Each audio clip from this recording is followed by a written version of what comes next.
Kun sagalee bilisummaa Oromootiin.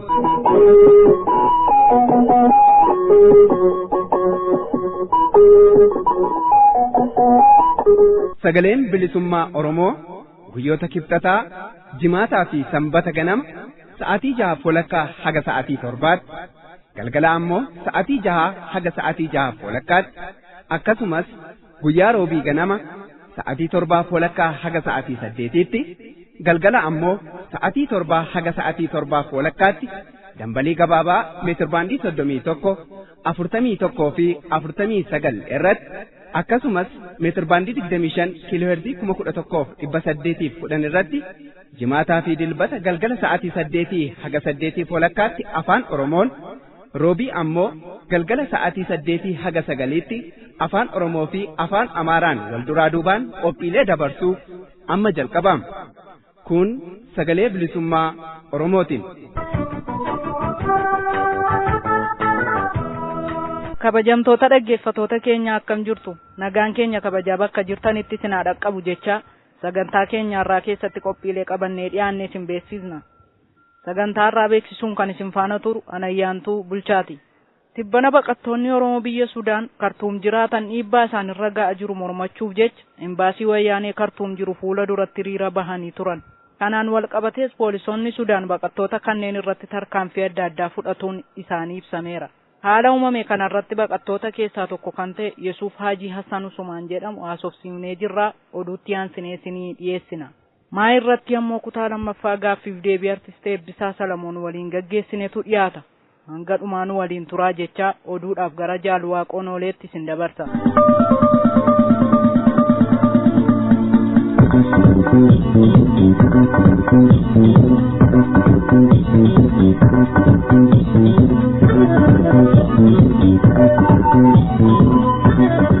Irra deebiidhaan ashama akkam jirtu dhaggeeffattoota keenya kabajamoo fi jaalatamoo sagalee bilisummaa Oromoo sagantaa afaan Oromoorraa oduu qabannee dhiyaanneerraa oduu har'aa waliin an Waaqoon Ooleeti. Humna diinaa maqaa federaal poolisiitiin bobba'ee uummata irraa hidhannoo hiikuuf socho'e irratti tarkaanfiin fudhatame. Tarkaanfiin kun kan fudhatame jimaata darbe gara galgalaa Salaalee Ona Kuyyuu bakka Roobii jedhamutti yoo ta'u, diinarraa battalumatti 2 ajjeefamutu gabaafame. Tibbanuma Finfinnee irraa gara kaaba Shawaa geessu sulultaa osoo hin geenye uummanni mukkeen karaa irratti jigsuun diddaa mootummaa gabroonfataa kanaaf qabu agarsiisee jira. Mootummaan wayyaanee godina Wallaggaa Bahaa magaalaa Naqamtee keessaa dunkaana uummataa cufaa jiraachuu qeerroon gabaase. Sirni abbaa irree wayyaanee godina Wallaggaa Bahaa magaalaa Naqamtee keessaa maqaa waraqaa eenyummaan qabdan jedhuun dunkaana uummataa humnaan cufsiisaa akka jiru ibsame. Mootummaan abbaa irree wayyaanee yeroo ammaa godina Wallaggaa Bahaa magaalaa Naqamtee keessa oliif gadi adeemuun dunkaana yookaan suuqii uummataa magaalichaa dirqiin cufsiisaa akka jiru himameera. Akka uummanni magaalichaa jedhanitti sirni wayyaanee maqaa eeyyama daldalaatiin dunkaana isaanii cufuun hedduun isaan rakkisaa jira. Eeyyama daldalaa baafachuufis humnaa fi mallaqni ittiin baafannu waan akka malee ol ka'eef rakkoo keessa jirra jechuun uummanni aariin dubbachaa jira. Gochaa diinummaa akkasii kana kan raawwachaa jiranis hedduminaan ergamtoota wayyaanee fi jaleewwan ishee akka ta'an maddeen qeerroo gabaasaniiru. Wayyaaneen guyyaan kufaatii ishee waan dhiyaateef dhiphinnaa fi yaaddoo keessa seenuudhaan uummata gidirsaa jirti jechuun qeerroon dabaluun addeesseera. Uummanni Oromoos diddaa sirnichaaf qabu goleewwan Oromiyaa bakka hedduutti waan jabeesseef wayyaanee waan qabdee gadi lakkistu dhabdee raafamaa jiraachuu isees ibsaa jira. Wayyaaneen abboota amantaas mana hidhaatti darbuu itti fuftee jirti. Akka odeessi magaalaa Naqamtee irraa nu dhaqqabee ibsutti Horroo Guduruu Wallaggatti bulchaa mana amantaa Kaatolikii kan ta'an Abbaa Yohaannis Mikaa'el kan jedhaman mana hidhaa Ma'akalaawii Finfinneetti hidhamanii jiran. Lixa Wallaggaa keessattis adeemsi babal'ifannoo lafaa eegalamuun ibsame. Mootummaan goolessituu wayyaanee akkuma goleewwan Oromiyaa kanneen akka Bahaa, Kibba Bahaa fi Kibbaan liyyuu poolisii leenjistee lafa Oromoo weerarsiisaa jirtu. Dhiha Oromiyaa godina lixa Wallaggaa Anfiilloo irraanis waraana bulchiinsa naannoo Gambeellaatti bobbaasuun weerara geggeessaa jiraachuu maddeen gabaasaniiru. Hidhattoonni Gambeellaa gandoota kanneen akka Shebel, Yatti, Samboo Gorree fi Muggiin naannoo Gambeellaa jala galchuuf dhama'aa jiraachuudha maddeen kan gabaasan. Waraanni wayyaanee waraana naannoo Gambeellaa of duuba kan deebise fakkaatus haalli jiru waan jijjiirame kan hin qabne ta'uu kan hubachiisan maddeen keenya. Wayyaaneen marii jaarsummaan lafoota gaafatan saraarree adda isinii baasna jechuun yakka wal fakkaataa dalagaa jiraachuu ishee hubachiisu. Bulchiinsi Gambeellaa hidhattoota isaa lafoota kanneenitti akka bobbaasu quba qabeenya wayyaanee TPLF'n ta'uu kan hubachiisan maddeen Shebel irraan ganda Yattii keessa kutee gama kollittiin achi kutee asoosatti bahe keenya jechuun falmitti jiraachuu isaanii hubachiisu. Ummatni lafoota kana keessaa bahaa jiraachuunis ibsamaa jira. Oduu xumuraatiin sabboonaan Oromoo obbo Gammachuu Dambalii waraana bilisummaa Oromoo gargaaruun dirqama keenya jechuun gumaacha WBOf taasisan. Sabboonaan Oromoo obbo Gammachuu Dambalii waraana bilisummaa Oromoo gargaaruun daandii filmaata biraa hin qabnee fi dirqama hunda keenyaati jechuun WBO cimsuuf gumaacha adda addaa godhan. Haaluma kanaan WBO zoonii kibbaatiif marxoo yookaan shirrixii 100 shilingii Keeniyaa 60 shallagamuun bituun gumaachaniifii jiran. Kana malees uffannaa adda addaa bituun waraana bilisummaa Oromoo zoonii kibbaaf akka gumaachan oduu wal qabatee nu gahe addeesseera. Egaan dhaggeeffattoota keenya kabajamoo fi jaalatamoo sagalee bilisummaa Oromoo sagantaa afaan Oromoorraa oduu nadhaaf qabannee dhiyaanne kanumaan goolabamee jira. Qophiilee keenyaaf faana bu'aa.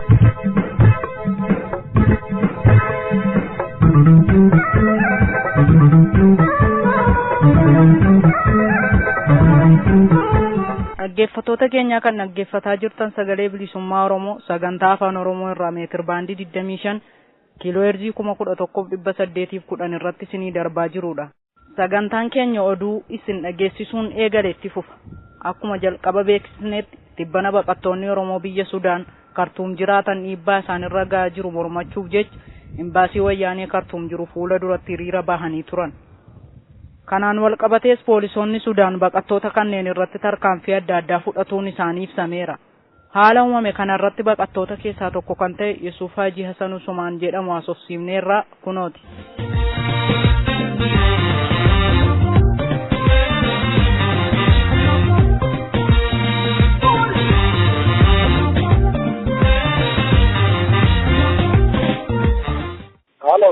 Hello, duraan dursa nageenyi keenya siyaada qabu sagalee bilisummaa Oromoo kutaa afaan Oromootirraayi.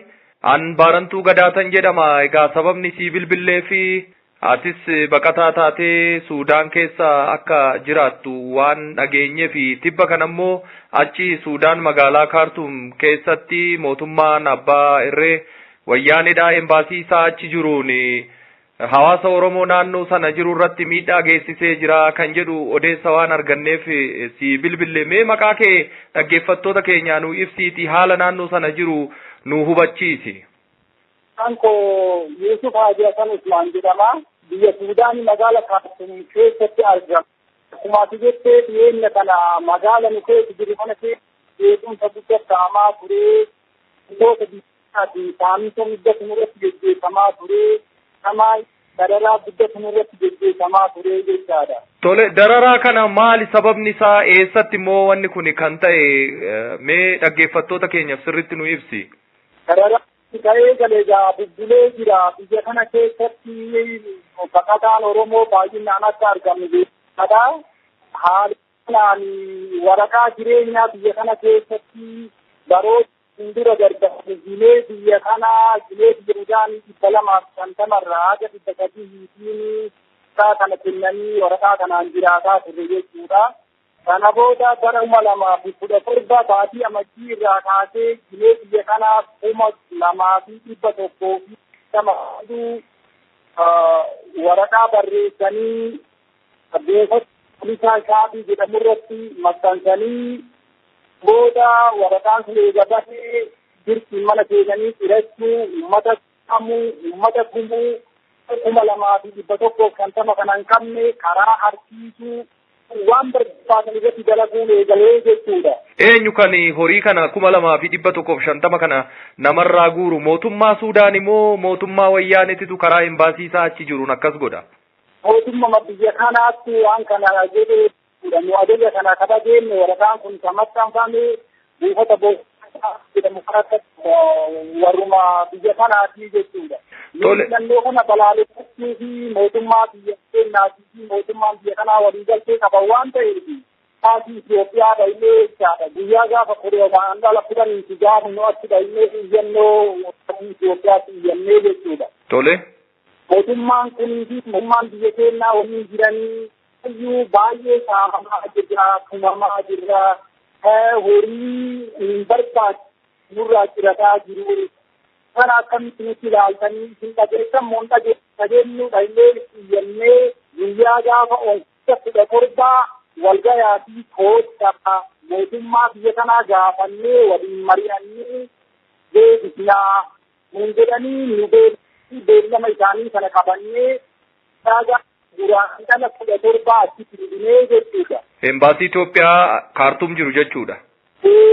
Tole. Yaani deebinu gana beellama nu beellaman san maaliif akka jiraatan hin barree yoo nu wal geennee ganama keessaa sa'a 8 walakkatti yeroo nu achi dhaynu inni naannoo kana qabatee jira.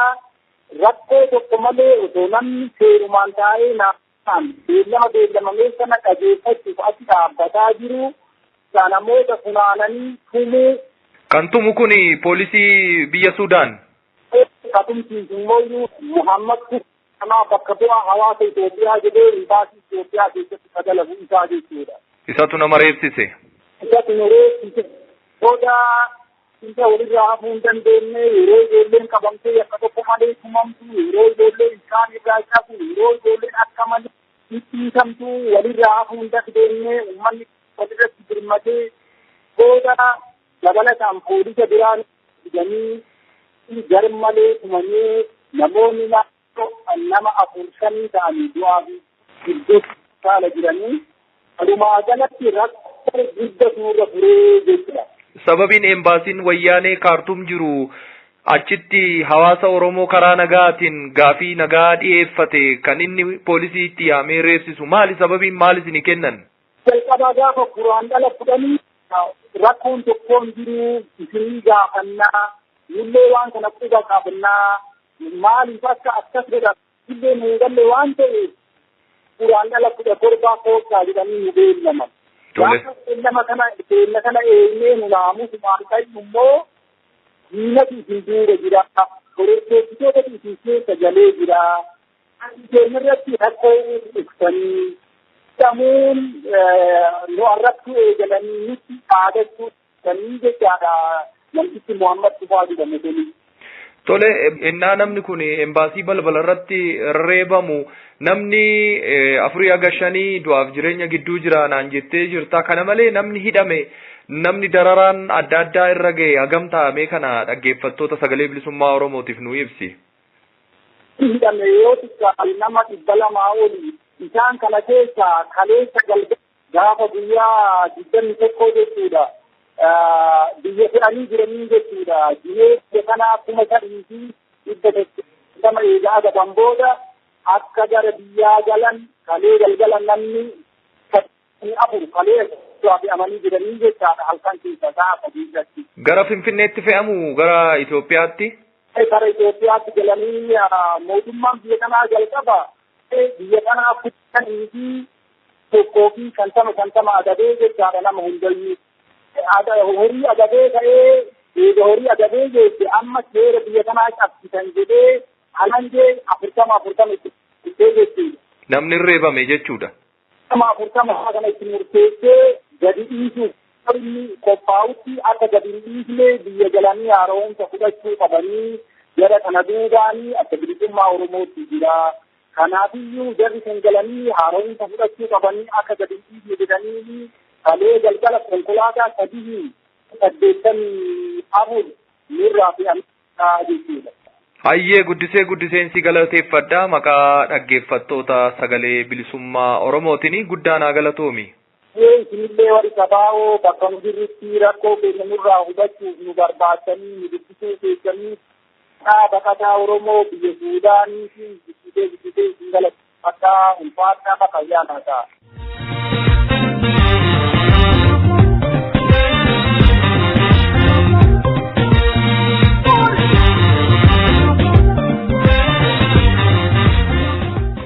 dhaggeeffatoota keenya qophii keenya xumuraa irra geenyee jirra.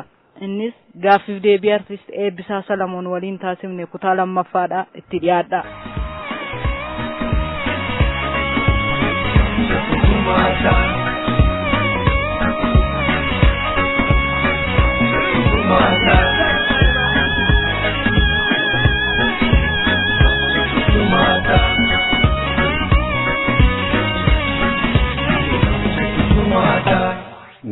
Atiga amma barnoota ogummaan marshaal artii qabnaa himte kanaan ala barnoota idilee hoo barnootuma isa mana barnootaa tokkoffaa lammaffaa sadaffaa jedhanii barnoota idilee san sadarkaa maalirra jira akkamiin geesse yookaan sadarkaa maalii baratteettu? Barnoota idilee ani hanga sadarkaa elementaariitti Gullisoo biyya jedhamutti baradhe achirraa haayiskuulii Gullisooma sanarraa hanga kutaa 10tti haayiskuulii Gullisooma sanarraan ture. Achirraa gartee gara kutaa 11 kutaa 12 gaafan ga'u 10 irraa gara 11 gaafan galuu fedhu abbaan kiyya iddoo sanarratti ani ministeeroon fudhadhellee uummanni Oromoodhaan naaf ragaadha. Iddoo sanarra kan jiran ijoolleen ministeerina duukaa fudhatan keessaa ijoolleen nama 7 akkas ta'an mana hidhaa ministeeriidha makiinaa wayyaanee kana makiinaa isaanii sana sireeffi sana deemaa turre nu mana hidhaadha baanee sa'aatii keenya gaafa gochirraa hidhamnee mati annee ministeerii fudhachaa turre hiriyoonni koo jiru turan isaan keessa tokkollee nu bira sadarkaan isaa gadiirra jira kutaa gadiirra jira nu 8irra jira yeroo sana nu duukaa ijoollee nama 7 ana duukaatti fudhadhaa turan fatanaa kana dura qormaata kana sanarraa gartee achirratti sutuma rakkadhuu kutaa 10ffaa yeroon ga'u achumatti ammas akka carraa matammasi fatanaan qormaanni biyyoolessaan gaafa dhufu carraan nagee ammas hidhamuun kun gaafanne nu qaban ijoollee kutaa achumarra jiran mana barumsaarra jiran dhuma fatanaa irratti isaanis rakkoo nurratti geessisaniif nuti akka fedhe yoo ta'e lubbuun keenya aga jiru kanatti waan sobaa kana laalaa dhumatti hin fudhatu garaan keenya sammuun keenya hin fudhatu gonkumaan fudhatu. Sanarraa gartee yeroo sanarrattis gaafa nu hidhan ijoollee hedduutu jiran sanarratti ijoollee 20 waliin ta'u kan kutaa 10ffaa sana keessaa qabaman fatanaa qormaanni sun ga'ee jechuudha. Qormaanni sun erga ga'ee guyyoota muraasa afeeti nu qaban sanarraa hidhamee matan deemaa tan ture gara qormaata koo fudhadhuuttan ture. Egaa gartee sammuun qabu kun illee agartoomu sammuun kunis nan gannee utuma rakkina kana keessa jiru akka carraati nan milkaa'e abbaan kiyya naannoo sanarraa akka hin baranne na godhe iddoo sanatti akka hin baranne na godhe magaalaa sanarraa godina gimbii irratti gaafa inni achi baradhu achirraa koonkoofaa jiranii obbolooti obroonis jiranii egaa ilmaan Oromoos jiru hayyee jedheen achi deeme achirraa gartee gaafan shanyii jedhamu kana fudhadhu wayyaaneen kun achi keessa jiru mana barumsaa keessa jiranii warri isaan bitatan jiru achi keessas egaa isaanii nama 2-3 dhibanii kallattii hundumaanuu jiranii yeroon mana barumsaa sana qayyaradhu bakka sanatti egaa isaanis na qabuu jammaran achi keessa namoonni muraasni na qabanii achumarraa 11 akkan xumureen 12ffaa ga'ee achirraa 12ffaa kana ji'a 2 baradheera ji'a 2f guyyaa 3 baradheen guyyaa 4ffaa kana irrattan mooraa seenuuttan jira wayitiif beetan ture mooraala seenuutti otoo hin jiru sanarratti alaabaa naannoo sanatti argame jedhanii. Alaabaa maali? Alaabaan kun egaa agartee alaabaa adda bilisummaa kanadha.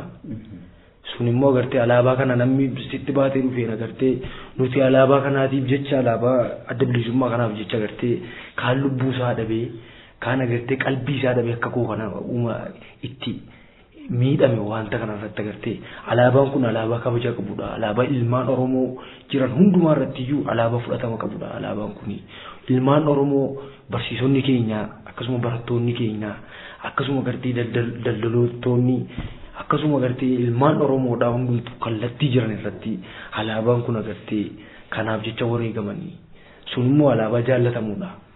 Sumni namni sun alaabaa kana baatee gaafa natti dhufuunan ani sitti naqeedha alaabaan argee tan argatti dhaqee sanarraa ijoolleen biroon gibbii mooraa sana mana barumsaa sana keessa deeman walitti dhufne isaanuu walitti nu dabalanii nuuni baay'inni keenya nama 11dha. Amma kana agartee maqaa isaanii dhoof illee ijoolleen sun ulfaata. Kaan amma biyya hambaa kana jiranii keessaa amma Mustafa Nuruddin kan jedhamullee uummanni naannoo Baabboo Gambeelle hin beeku inni nu duukaa tari'ame dhumarratti agartee warri isaallee hanga tokko agartee harka laafessa isaaniis ilma isaanii kana barsiisutti turan nu duukaa ture. Sanarraa isaanii sangaa kana faallee itti gurguranii lafa kana illee itti gurguranii inni nu duukaati ture. Amma lafa dhugaa jira agartee sanarraa inni gaafa isaanii nu ari'anii nuuni waggaa tokko adaba jedhanii nuu kennan akkuma sanarraa inni sun akka been bishaan obbuuse inni mucaan kun bishaan obbuusee jira. Deemee birbir kan jedhamutu jira bishaan tokko bishaan guddaatu jira naannoo sanarraa godina sanuma jala jira. Achirra firoo qabunni fira qaba achirraa deemee bishaan sana obbuusee uummanni Oromoo naannoo sana jiranii hin beeku. Akkasuma gartee waa'ee gochaa nama sanaa irratti maatii isaa sanallee uummanni Oromoodhaan hin beekanii. Ijoolleen hedduun kanarratti barumsa kana haaluma alaabaa kanarratti agartee isaanidha kan fidee dhufesi nus immoo jibbine alaabaa kana kanumaaf jecha barumsa sanarraa ari'amne namni 11 kaanam biyya hambaa jiran kaan biyya keessa jiranii akkana sadarkaan barumsaa ko.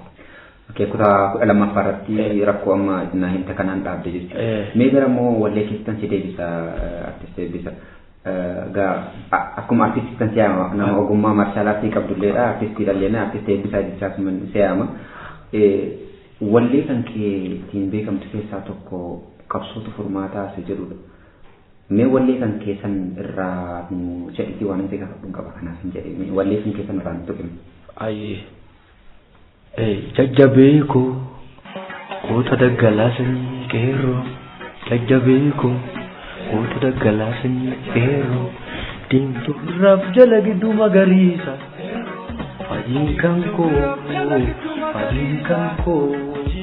adda bilisummaa Oromoodha dhaabni kan koo qarqara urjii wiituun biiftuun odaadha mallattoon koo waraana bilisummaa Oromoodha hiriirri koo siinantee lola diinaa dhuguufii soraatu inafu yoomuu jira sibira jajjabeechi jajjabaatu inafu yoomuu jira sibira kaatu wala boomtaa wala argataa kaatu wala boomtaa ofina bulchitaa yabaadu lammiiko qabsootu furmaata. Galatoon fayyaa ta'e galatoon. Garuma wallee kanattan deebi'ee waas gaafadha. Walleen kun yogguu kilippii sana hojjettu waa hedduu si barbaachisaa jechuun walaloo qopheessuu jira, yeedaloo qopheessuu jira, istuudiyoo keessanii waraabuu jira, waa hedduu nama barbaachisa. Waan kana akkamitti milkoofte walaloo eenyu sii kenne, yeedaloo eenyu sii kenne, kilippii tarii baatiillee barbaachisa ta'a kilippii kanaas. Sanarratti agartee agaratooman ilmaan Oromoo kallattii jiran irratti suni wanta hedduu gumaachaa suni agartee akka an gumaachuu uummata Oromoo kanaatiif godhe irratti hanga hin qabuuf malee lubbuu koo kana tokkittii lubbuun qabu kana ammas yeroo ammaa kana irratti ilmaan Oromoof kennee tan jira nan kennasi. Sana agartee ani yeroon sirboota sana hojjedhe rakkootu turanii rakkoo sanarraa kaasee tan hojjedhe sirbu suni sirboo agartee kutaadhaan hojjedheera paartii tokko paartii lama jedhee tan hojjedhe sirba sana sun ittaaneeti kan jiru tokkotu dursa isaa ture dursa sirba kanaati ture of hin beennee silas of hin beektu kan jedhudha inni of hin beennee silas of hin beektu waboon kolleen cuma waa hubadhu diimtuu lameen gidduun magariisa biyyicha abbaa qabaa gannuu dhiisaadha obsa qabaaf malee an calliseen ilaalu waa dadhabuuf miti dursa waa madaalu amma walii galee tokkummaan kaaneerraa wayyaanee balleessuuf qabsoo eegalleerraa abbaan dhaamsa dhaame ana ilma xiqqaatti qabsoo eegallu Oromiyaa gubbaatti kan itti ulfaatis adda baafne qabsoon fagoon jirtu asumarraa eegalleen jedhe sirbi sun agartee hojjetameetii jiranii. Kiliipidhaan jira moo sagaleedhaan? Jira sagaleedhaan illee ni jira. Suni sagaleedhaan of hin beekne silas of hin beektu waboonko leencumaa waa hubadhu diimtuu lameen gidduun magariisa biyyicha abbaa qabaa gannuu dhiisa of hin beekne silas of hin beektu waboonko leencumaa waa hubadhu diimtuu lameen gidduun magariisa biyyicha abbaa qabaa gannuu dhiisa. Obsa qabaa malee calliseen ilaalu waa dadhabuu miti dursa waa madaalu amma walii gallee tokkummaan kaaneerra wayyaanee balleessuuf qabsoo eegalleerra jedhanni sun hojjetameeti jira. Agartee sirboota sanarratti wanta baasiin achirratti ba'an illee baasota hedduutu jiranii walaloo sanarratti yeedaloo sanarratti wanta achirratti barraa'ee jiru tokko. Namni diitii sanarratti hojjete dogongora tokkotu turanii sana agartee uummanni Oromoos kan kiliippii sana lamatu gadhiifameera gosa lamatu jiranii sana namni gadhiise tokko achirraa dileetu godheeti jira sana walaloo sana gaafan hojjedhu taayitan sirba kana barreeffadha osoo barreessu otoon sirba kana barreessuuti sammuu kana keessa agartee wanta hedduutu dhufaniiti guutan namni qabeenya qabu tokko. Maqaan isaa achirra jira. Namni sun ana bira taa'eeti na ilaala. Sanarra ana agartee kiisii koo keessa kan jiru birrii lamatu jira. Birrii lamaan qaba kiisii keessa. Birrii lamaan kana qabu immoo kiisii koo keessa na jiranii akkasuma weellisoonni biroon jiru. Birrii lamaan qaba birrii lamaan kana qabullee akkan qabuun beekuun ture. Birrii sana lamaan kiisii koo keessa jiran. Taayitan utuun hojjedhu waa tokkollee hin qabu abdiin qabu barreessuun sirba kana jalqabe mataa isaan jalqabe sun.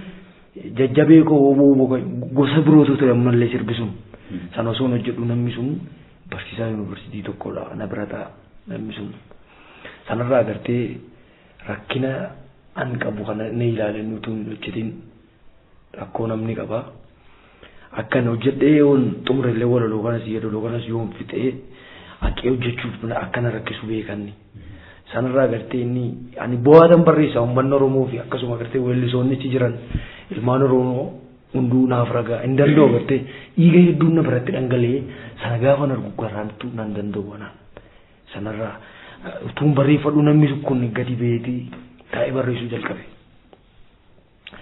Barreessuu jalqabee tutoo barreessuu haqeetii walaloo kanaan kana sirbe kana akka caalullee nama sanatu barreesse walaloo sanarratti sanarraa agartee ogummaa maarshaal aartii kanas akkuma qabu.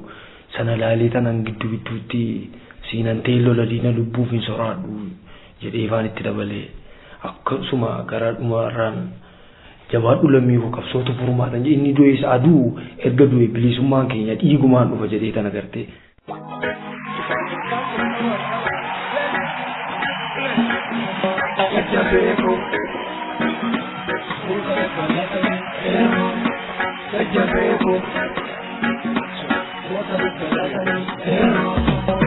Kalaktu magarisa jinkanko adda bilisummaa Oromoodha namni kanko gara ujirtuun biftu noodaadha mallattoonko waraana bilisummaa Oromoodha hiriirriko siinan ta'een lola diinaa lubbuun fi sodaadhu inafu yoomuu jira sibiraa jajjabii. Jabadu, inafu yoomuu jira sibiraa jajjabii jabadu kaatu wala boontaa alargataa jabadu lammiitu. Dhaggeeffattoota keenya kabajamu gaaffii deebii artistee Eebbisaa Salamoo waliin taasifne kanumaan hin xumurre itti fufa isaa bakkuma dhaabne irraa sagantaa keenya itti aanu keessatti qabannee kan dhiyaannu ta'uu isin yaadachiifna. Dhaggeeffattoota keenya sagantaa keenya irraa yaada gorsas ta'u qeeqa qabdan karaa teessolee sagalee bilisummaa Oromoo nuun gahuu dandeessu. Teessoon keenya kan mana poostaa sagalee bilisummaa Oromoo P.O. Boksiin keenya sarara jalqabaa irratti 510610 sarara lammaffaa irratti ammoo 13366 Berlin German. Emailiin keenya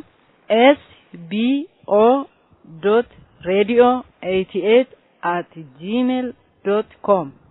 Maqaan Facebookii peejii keenya sagalee bilisummaa Oromooti. Egaan dhaggeeffatoota keenyaa jalqabarraa haga dhumaatti sagantaa keenya hordofuu keessaniif galatoomaa isiniin jecha sagantaa itti aanuun haga walitti deebinutti nagaatti isiniin jenna. Injifannoo uummata Oromoof.